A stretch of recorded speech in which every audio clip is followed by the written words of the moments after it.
नमस्कार, आप देखना शुरू कर चुके हैं कल की तैयारी। मैं हूं आपके साथ प्रशांत पांडे। मार्केट पर इस खास पेशकश में जो भी दर्शक हमारे साथ इस वक्त जुड़े हैं उनकी जानकारी के लिए बता दें कि इस शो में हम आज के बाजार का पूरा ब्यौरा तो आपके सामने रखते हैं, साथ ही करवाते हैं कल के बाजार की आपकी विशेष तैयारी। मार्केट के दिग्गज एक्सपर्ट्स हमारे साथ जुड़ते हैं, दर्शकों के सवाल हमारे साथ होते हैं जिनके जवाब ये तमाम एक्सपर्ट भरोसेमंद सलाह के तौर पर देते हैं। आज के शो में वैसे क्या क्या हाइलाइट्स हैं, सबसे पहले उस पर एक नजर डाल लेते हैं। तो आज के शो में हम बात करेंगे कि आखिर सरकारी बैंकों में तेजी का ट्रिगर क्या है, TCNS क्लोथिंग के शेयर में तेजी क्यों बनी है, और हमेशा की तरह कल के लिए दमदार ट्रेडिंग आइडियाज होगा और भी बहुत कुछ। और आपकी खास तैयारी आज के बाजार पे कल की कराने के लिए दो बेहद खास मेहमान हमारे साथ जुड़ेंगे। जी हाँ, तो सबसे पहले परिचय करा दें कि आपका आज दो खास मेहमान हमारे साथ कौन कौन से होंगे। सबसे पहले होंगे नितलेश पावस्कर साहब तनिषा एकेडमी से, अविनाश गोरक्षकर साहब प्रॉफिट मार्ट सिक्योरिटीज से।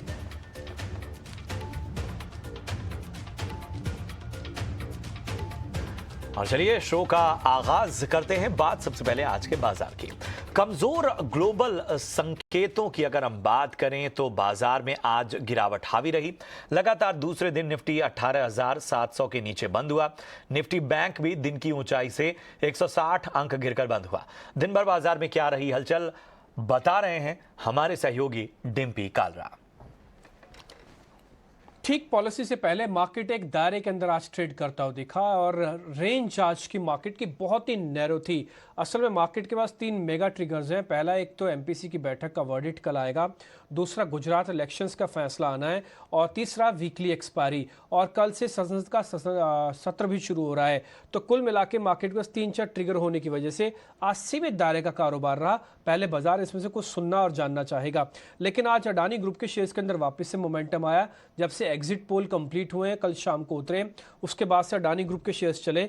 अदानी एंटरप्राइजेज, हिंदुस्तान यूनिलीवर और नेस्ले, ये तीन इंडेक्स के ऐसे शेयर्स थे जिन्होंने आज बाजार को काफी हद तक संभालने का काम किया। अल्ट्राटेक सीमेंट और बजाज ऑटो भी ऐसी शेयर्स की कैटेगरी थी जहां पर आज हमको तेजी बनती हुई दिखी। आज फिर से एनर्जी शेयर्स थोड़े पीछे हटते हुए दिखे। रिलायंस तो एक रेंज में रहा, लेकिन ऑयल मार्केटिंग के लिए दिन ठीक नहीं था। हालांकि कच्चा तेल अभी नीचे है, लेकिन उसके बावजूद भी बीपीसीएल के अंदर गिरावट आ गई है। साथ ही हिंडाल्को, टाटा स्टील, दोनों मेटल कंपनीज के अंदर थोड़ी इवेंट से पहले प्रॉफिट बुकिंग हुई है। ये डॉलर इंडेक्स वापस 105 के आसपास पहुंचा, तो उससे बाद में प्रॉफिट बुकिंग आ गई। डॉक्टर रेड्डीज और यूपीएल भी थोड़े कमजोरी होते हुए दिखे। आज जिस शेयर ने साल का हाई टेस्ट किया बड़े शेयर्स में, वो था ब्रिटानिया का। ब्रिटानिया ने आज का साल का हाई टेस्ट किया। अब आते हैं छोटे मझोले शेयर्स की कैटेगरी में। वहां पे अगर आप देखेंगे तो आईडीबीआई के अंदर आज काफी स्ट्रॉन्ग मूव हमको आते हुए दिखा है। इसके अलावा यूनियन बैंक, पीएनसी इंफ्रा, ये कुछ छोटी छोटी कंपनीज हैं जिनमें मोमेंटम और चर्निंग अभी भी काफी अच्छी देखने को मिल रही है। और अगर आप इन शेयर्स में देखेंगे तो वेस्ट लाइफ भी एक और शेयर है जो आज हरे निशान में बंद हुआ, करीब 5% की तेजी के साथ। कमजोरी वाला शेयर था ईज माई ट्रिप। डीआईएस की तरफ से बिकवाली की खबर आ रही है, और आज हमने खबर गर्म सेगमेंट के अंदर भी आपको ये बताया था। पॉलिसी बाजार और साथ ही अब रेमंड्स के साथ नेटवर्क 18 जैसे शेयर्स के अंदर भी आज हमको थोड़ी प्रॉफिट बुकिंग आती हुई देखिए। आज इनमें जो कट लगा वो 3 से 3.5, 4% के थे। छोटे मझोले शेयर्स के अंदर जिन शेयर्स ने हाई टेस्ट किया है वह है union bank, bank of India, दो सरकारी बैंक। इसके अलावा आईडीबीआई भी आज साल का हाई टेस्ट करने में कामयाब हुआ। फर्टिलाइजर की कंपनीज भी अच्छी चल रही हैं। पहले चंबल चला और आज आरसीएफ ने अपना साल का हाई टेस्ट किया है। साथ ही वेस्ट लाइफ ने भी आज साल का हाई टेस्ट किया। कुल मिला के बाजार अभी रेंज के अंदर है। कल से ट्रिगर्स थोड़े अनफोल्ड होना शुरू होंगे। देखते हैं मार्केट की रेंज का ब्रेकआउट क्या होता है। हालांकि वॉलेटिलिटी इंडेक्स को देखते हुए बाजार के जानकार ये कहते हैं कि इवेंट से कुछ खास बड़ा फर्क तो बाजार के अंदर नहीं पड़ने वाला। तो ये था बाजार का पूरा ब्यौरा, बता रहे थे हमारे सहयोगी डिम्पी। और चलिए अब आपको बताएं कि इस शो में जो आप दर्शक हैं वो कैसे जुड़ सकते हैं। तो बड़ा आसान सा तरीका है, आपको कुछ नहीं करना है। हमारे शो में जो स्क्रीन पर नंबर फ्लैश हो रहा है आपका, ये नंबर है व्हाट्सएप नंबर, और इस व्हाट्सएप नंबर पर आपको अपने सवाल भेजने हैं। अपना सवाल, अपनी क्वेरी, स्टॉक से जुड़े जो भी आपकी क्वेरीज हों वो जब आप भेजिए तो अपना और अपने शहर का नाम ज़रूर मेंशन कीजिए। इसके अलावा आप हमारे social media platforms Twitter, Facebook पर भी अपने सवाल पोस्ट कर सकते हैं। #KKT यानी कल की तैयारी स्पेस अपना सवाल, और इसके साथ ही जैसा मैंने कहा अपना और अपने शहर का नाम ज़रूर मेंशन कीजिए।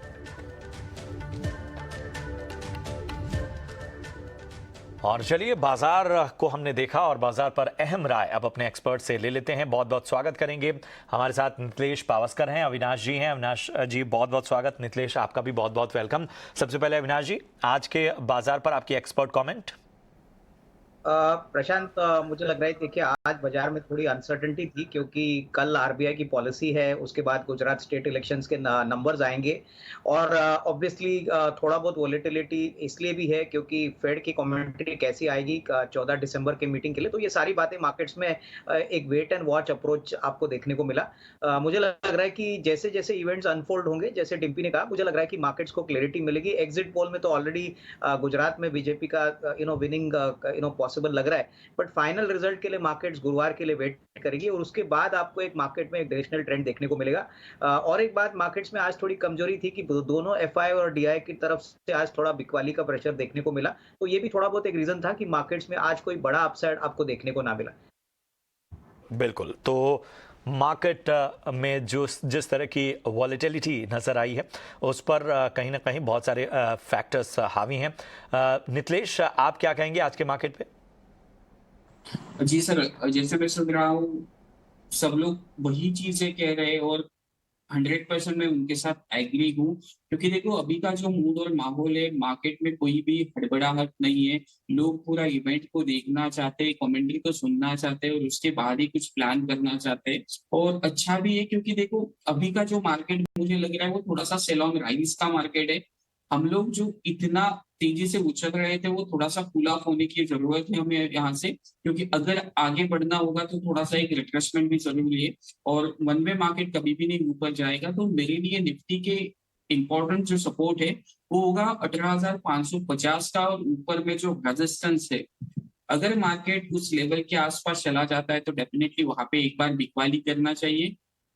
18,750 से लेके 18,800 एक लेवल होगा, वहां पे आप एक बार फिर से सेलिंग का दौर देख सकते हो। एज अ डिस्क्लोजर, मैंने मेरे पर्सनल अकाउंट में कुछ इंडेक्स के ऊपर शॉर्ट पोजीशंस बनाई है, तो देखते हैं कि इंडेक्स कैसे परफॉर्म करता है। तो आपको सिर्फ एक ही चीज का ध्यान रखना पड़ेगा, नीचे में 18,550 और ऊपर में जब तक निफ्टी 18,800 ये लेवल को क्रॉस नहीं करता है तब तक कोई भी लॉन्ग साइड का ट्रेड प्लान ना।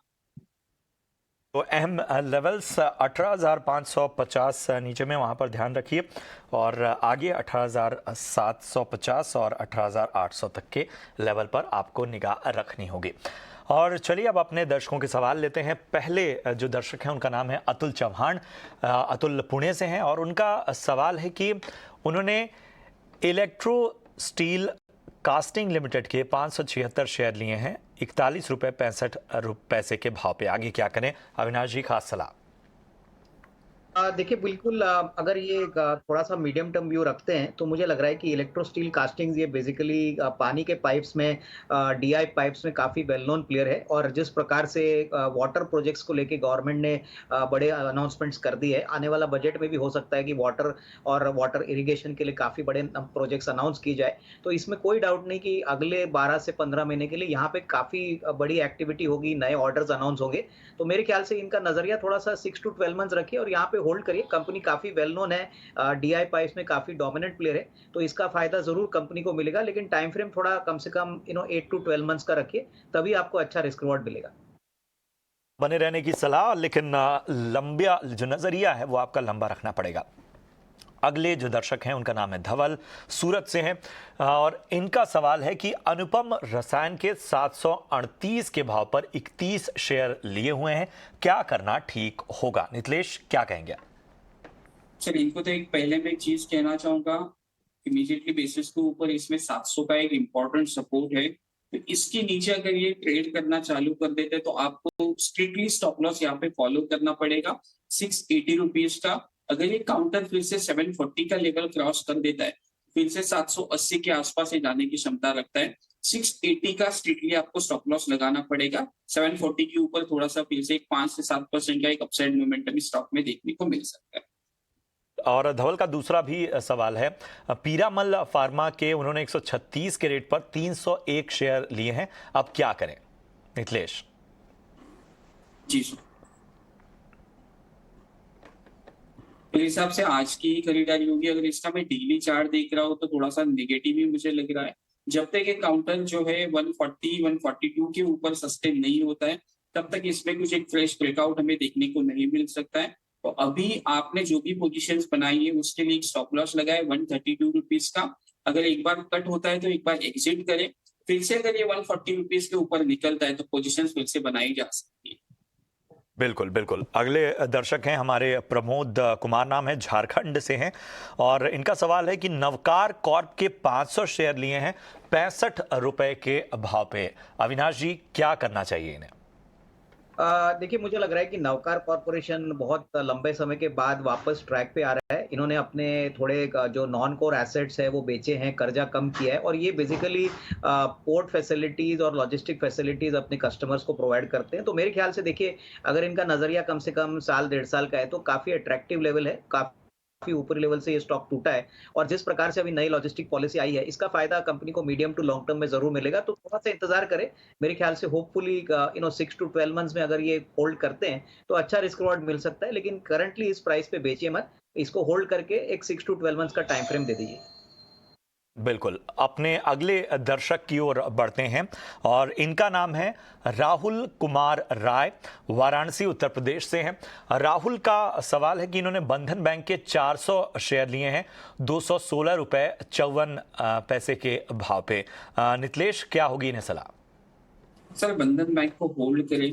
मैं इसको क्लोजली ट्रैक कर रहा हूँ। 247 जैसे ही निकलता है तो ऊपर में हमें एक 275 से लेके 280 ये लेवल का अपसाइड मोमेंटम देखने को मिल सकता है। लेकिन एक इसके साथ एक और चीज मैं कहना चाहूंगा, 235 रुपीज का एक स्ट्रिक्टली स्टॉप लॉस आपको रखना पड़ेगा, क्योंकि जो आपके पास मुनाफा आ रहा है तो थोड़ा एटलीस्ट आप उसको लॉकिंग करते चाहिए। 247 जैसे ही क्रॉस हो जाएगा तो मुझे लग रहा है कि 275 से लेके 280 ये लेवल आपको देखने को मिल सकता है।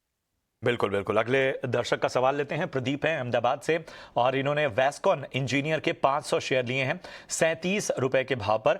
आगे क्या रणनीति अपनानी चाहिए, अविनाश जी पूछ रहे हैं।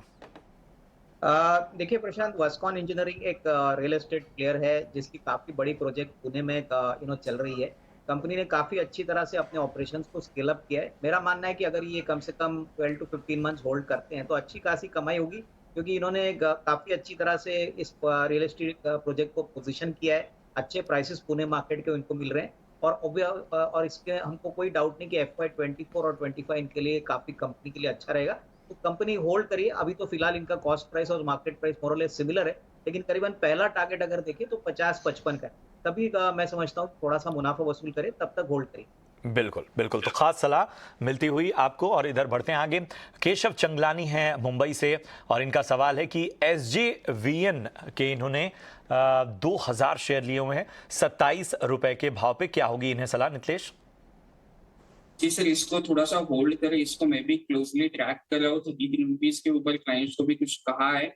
यहाँ पे आप एक ट्रेडिंग बेसिस का स्टॉप लॉस लगा लो, 38 रुपीज या फिर 37.50 का एक स्टॉप लॉस लगाओ। और मंथली चार्ट के ऊपर या फिर वीकली चार्ट के ऊपर ये अच्छा खासा ब्रेकआउट देखने को मिला है 40 रुपीज के ऊपर। ये जब तक 39 रुपीज के ऊपर सस्टेन हो रहा है तब तक आप इसमें पोजीशंस को बनाए रखें। ट्रेडिंग बेसिस का 37.50 का एक स्टॉप लॉस जरूर में। बिल्कुल। तो अहम सलाह आपको मिलती हुई। और सुनील कुमार हमारे अगले दर्शक हैं। इन्होंने दिल्ली से अपना सवाल भेजा है। RR वायर्स के 217 के भाव पर उन्होंने 180 शेयर खरीदे हैं। आगे क्या करना चाहिए, अविनाश जी, क्या होगी इन्हें सलाह? नहीं, मुझे लग रहा है कि देखिए जो इलेक्ट्रिकल इक्विपमेंट में ये काम करते हैं, मुझे लग रहा है कि कहीं ना कहीं definitely I think second half इनके लिए काफी अच्छा रहेगा। हालांकि फर्स्ट हाफ थोड़ा सा इनके लिए चैलेंजिंग था क्योंकि कमोडिटी प्राइसेस बढ़े थे।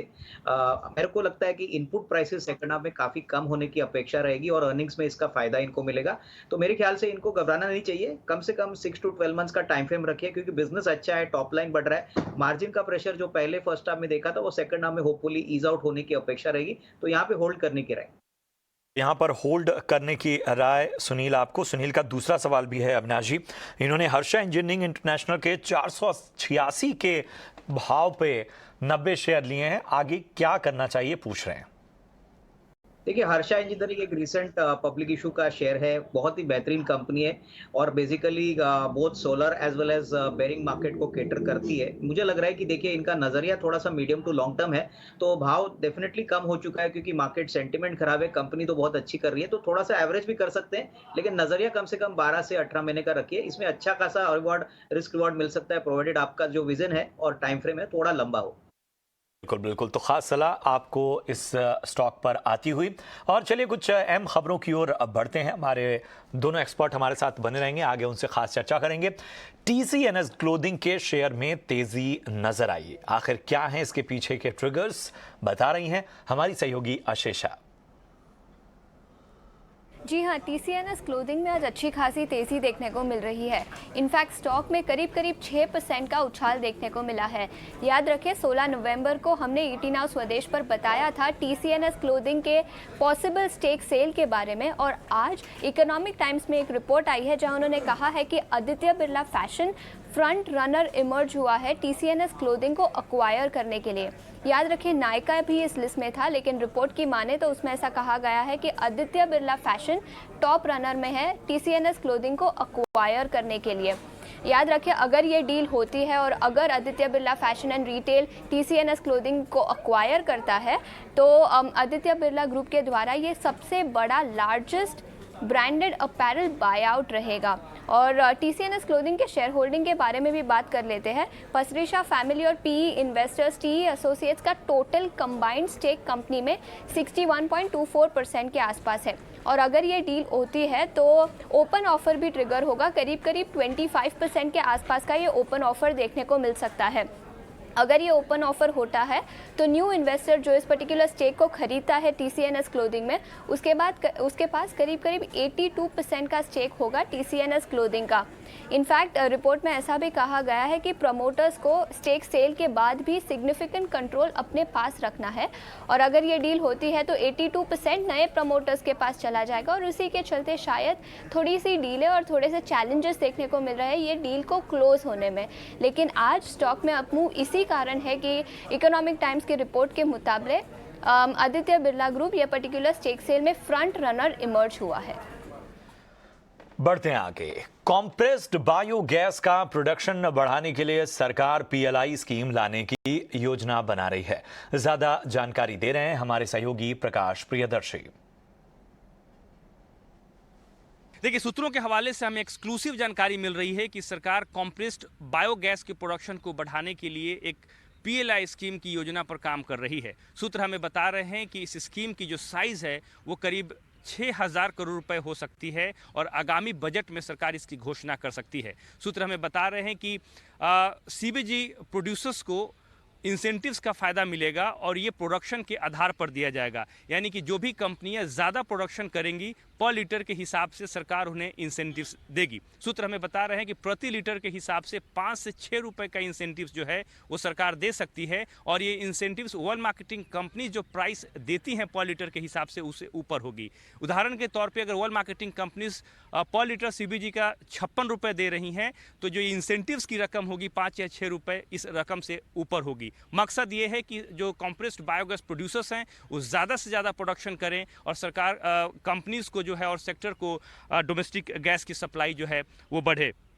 सूत्र हमें भी बता रहे हैं कि इसी महीने ऑयल मिनिस्ट्री जो है इस मसले पर एक अहम बैठक करने जा रही है इंडस्ट्री की, और उस बैठक के बाद कंसल्टेशन में जो फीडबैक आएंगे उसके आधार पे जो है इस स्कीम को फाइनल रूप जो है वो दिया जाएगा। अभी करीब 27 बायोडीजल प्लांट्स जो है ऑयल मार्केटिंग कंपनीज के साथ रजिस्टर्ड हैं, बस 15 ही सिर्फ गैस सप्लाई कर रही हैं, वो भी उसकी भी मात्रा बेहद कम है।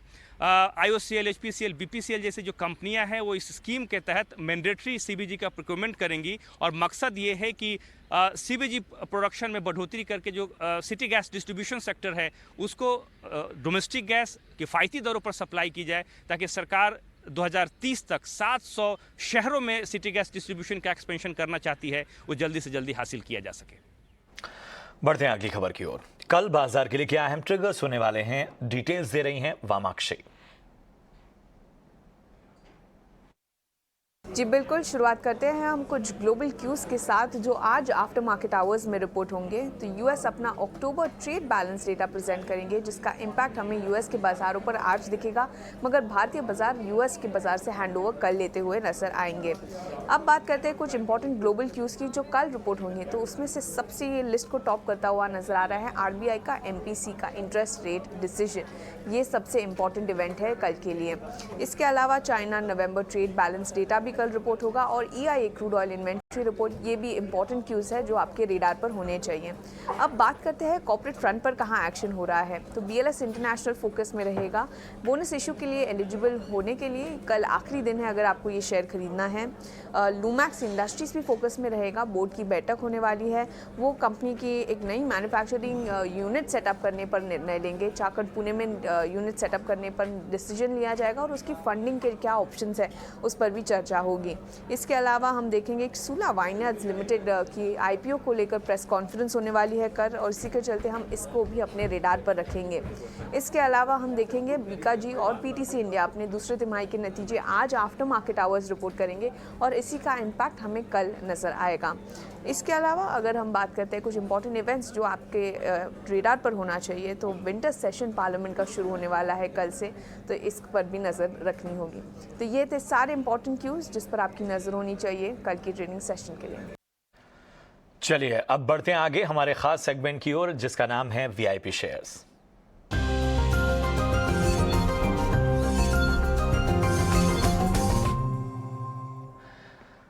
तो हमारे दोनों खास एक्सपर्ट तैयार अपनी अपनी वीआईपी पिक के साथ। अविनाश जी, सबसे पहले आपसे जानेंगे, आपने क्या आज चुना है?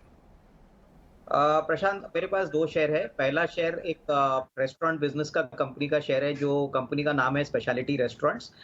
ये कंपनी इंडिया में वेल नोन है क्योंकि इनका चाइनीज कुजीन जो मेनलैंड चाइना ब्रांड है वो बहुत वेल नोन है। दूसरे जो कन्फेक्शनरी ब्रांड्स है जैसे ओ कलकत्ता है, बारिश है, होपीपुला है। तो इस कंपनी की जो सबसे बड़ी खासियत है कि पिछले साल इन्होंने करीबन 253 करोड़ पे करीबन 8 करोड़ का मुनाफा कमाया था। लेकिन जिस प्रकार का ट्रेंड हॉस्पिटैलिटी होटल बिजनेस में दिख रहा है, इस साल 6 मंथ्स में इन्होंने 180 करोड़ का रेवेन्यू कमाया, 26 करोड़ का प्रॉफिट कमाया। हमको लग रहा है कि अक्टूबर टू मार्च इनके लिए और भी अच्छा होगा। करीबन 50-55 करोड़ का प्रॉफिट इस साल कंपनी कमाएगी और उसके बाद करीबन 67-68 करोड़ की प्रॉफिट आएगी। तो मुझे लग रहा है कि री रेटिंग के लिए ये स्टॉक बिल्कुल तैयार है। करीबन 255-260 का टारगेट प्राइस अगले 6 से 12 महीने में पॉसिबल है। और दूसरा स्टॉक जो है वो रियल एस्टेट में बहुत ही एक अंडर वैल्यूड प्लेयर है जिसका नाम है अनंतराज लिमिटेड। ये दिल्ली की काफी वेल नोन कंपनी है, एनसीआर रीजन में काम करती है। यहाँ पे 2-3 बड़े ट्रिगर्स हैं। इनके पास करीबन 180 एकड़ जमीन है जहाँ पे ये प्लॉट्स बेच रहे हैं और अनंत एस्टेट्स, अशोक एस्टेट जैसे प्लॉट्स में काफी अच्छा रिस्पॉन्स इनको मिल रहा है। कंपनी ने ये भी कहा है कि कर्जा जो बड़ा कंसर्न था वो डीमर्जर के टाइम पे 1600 करोड़ था, अभी 900 करोड़ हो गया। तो ये भी कम करने की उन्होंने चेष्टा की है अगले 12 से 15 महीने के लिए। और ओवरऑल जो ट्रैक्शन गुड़गांव मार्केट में हमने देखा है वो बहुत बढ़िया है। रियल एस्टेट के प्राइसेस भी अच्छे हैं। तो मुझे लग रहा है कि वैल्यूएशन के पॉइंट ऑफ व्यू से करीबन 1 टाइम प्राइस टू बुक पे चल रहा है। तो यहाँ पे भी मुझे लग रहा है कि अगर कोई 6 to 8 मंथ्स का नजरिया लेता है तो डेफिनेटली इसमें आपको अच्छी खासी कमाई मिलेगी। करीबन 170-175 का टारगेट प्राइस यहाँ पे मिलेगा। बिल्कुल। तो दो अहम स्टॉक्स जिन पर खास नज़र आपको रखनी है और आपको यहाँ पर कमाई के मौके बनेंगे। नितलेश, आप भी तैयार हैं? बताएं आपकी वीआईपी पिक कौन सी है? जी सर, मैं जुबिलेंट फूड के साथ जाना पसंद करूंगा। अगर ये जुबिलेंट फूड 557 के ऊपर निकलता है तो डेफिनेटली मैं यहाँ पे बाय करूंगा। 545 रुपीज का एक स्ट्रिक्टली स्टॉप लॉस हम लोग मेंटेन करेंगे। जैसे ये काउंटर 580 के आसपास जाएगा तो 50% प्रॉफिट बुक करेंगे और बाकी की जो क्वांटिटी है वो 650 के टारगेट के लिए हम लोग क्या करेंगे, होल्ड करेंगे। और एक अपडेट देना चाहता हूँ, डीएलएफ हम लोगों ने 404 के आसपास रेकमेंड किया था, 418 रुपए के आसपास का हाई लगाया उसमें। तो मैं यहाँ पे स्टॉप लॉस जो है वो कॉस्ट के आसपास लेके आना चाहूंगा। और जैसे ही डीएलएफ 425 का लेवल ब्रेकआउट कर देता है तो स्टॉप लॉस को 415 के आसपास ट्रेड करें और पोजीशंस को होल्ड करें।